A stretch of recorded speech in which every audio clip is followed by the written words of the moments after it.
जय बिरसा, जय आदिवासी। आज के इस प्रदेश स्तरीय बैठक में मुझे बोलने का जो मौका जो समिति ने दिया उसके लिए धन्यवाद।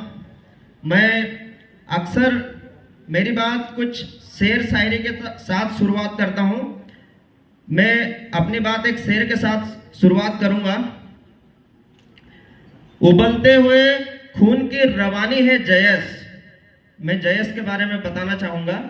उबलते हुए खून की रवानी है जयस, इस देश की जवानी है जयस। सोए हुए थे अब तक आदिवासी, उनके जागने की कहानी है जयस।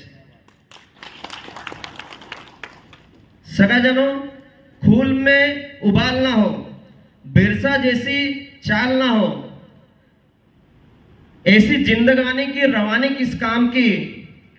अरे अनुसूचित क्षेत्र में हजारों हेक्टेयर जमीन लूटे और जिन युवाओं का खून ना खोले, यारों वो जवानों की जवानी किस काम की। सगाजनों, जब से मैं जयस से जुड़ा हूं वर्ष 2013 से, तब से मैंने एक चीज नोटिस की है।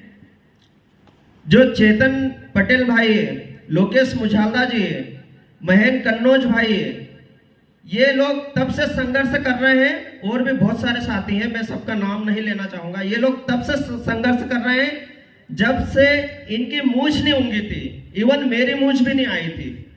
और अब सब वर्तमान में सभी जयस के बब्बर शेर हो गए हैं। और ये जो जयस है ये नाम नहीं, ये एक ब्रांड है, ब्रांड।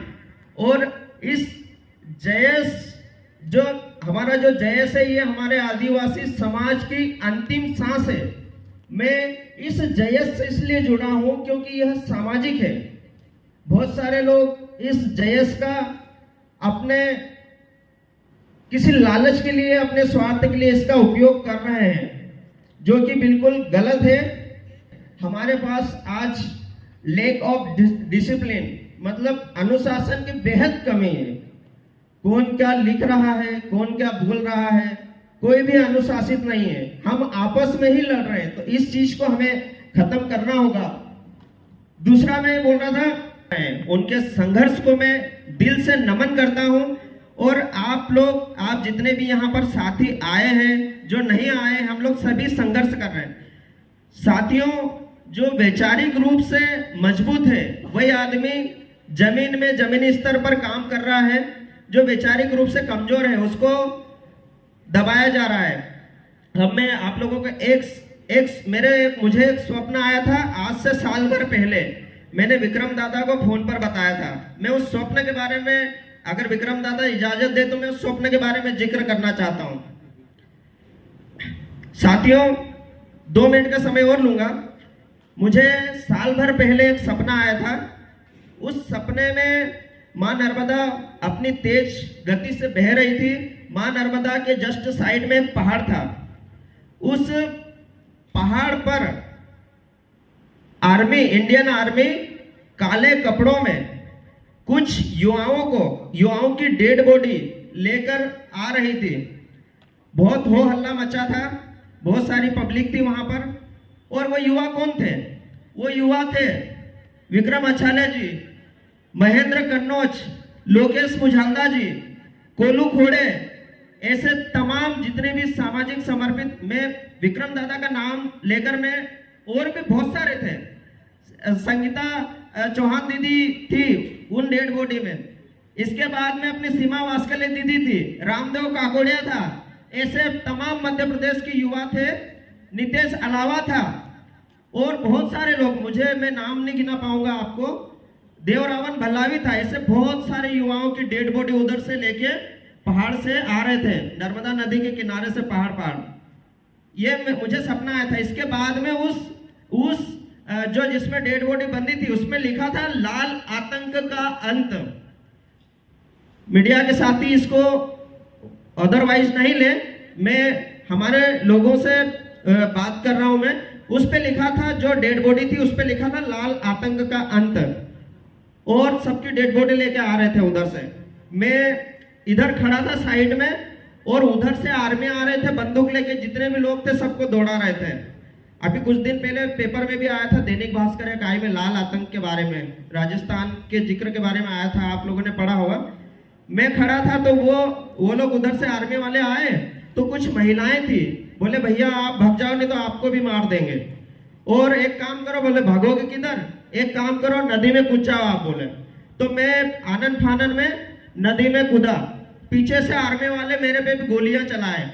मैं तैरते हुए, बिल्कुल तैरते हुए निकल रहा था। मैं सोचा कि मैं जैसे तैसे बच जाऊं, और मैं भागने मतलब भागा भागा भागा, तैर रहा खूब जोर शोर से, और मेरी नींद खुल गई।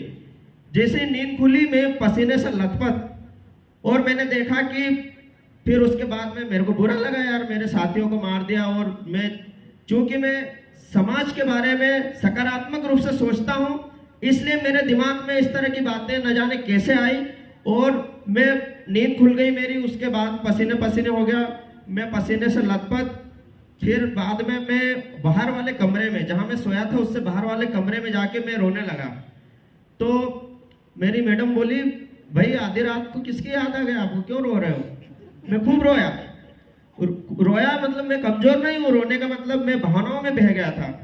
तो सगाजनों, इस स्टोरी से मैंने साल भर पहले विक्रम दादा को बकायदा, मैंने 16 मई से पहले, लगभग 16 मई को मेरी बहन की शादी थी, मैंने 16 तारीख रखी थी, उससे पहले लगभग 8 मई को विक्रम दादा को फोन पे बात की। भले आप विक्रम दादा से पूछ सकते हैं।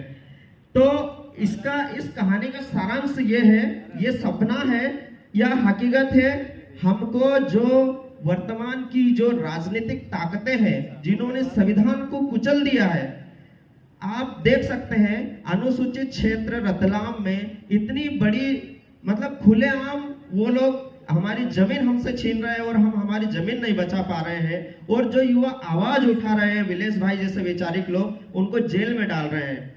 तो ये जो लाल आतंक वाला सपना मेरा जो था, ये मैं सभी साथियों से आग्रह करता हूं कि मां प्रकृति करे कि ये सच ना हो, और हम लोगों को अभी फूक फूक कर कदम रखने की आवश्यकता है। हमको बिल्कुल भी भावनाओं में बह के गलत कदम नहीं उठाना है। और ये जो जयस है अपना, शुद्ध सामाजिक पहले था, अभी है, और भविष्य में भी रहना चाहिए, ऐसा मैं आप लोगों से उम्मीद करता हूं। और जितने भी यहाँ पर योद्धा आए, आप सभी को दिल से जोहार, जिंदाबाद, जय आदिवासी।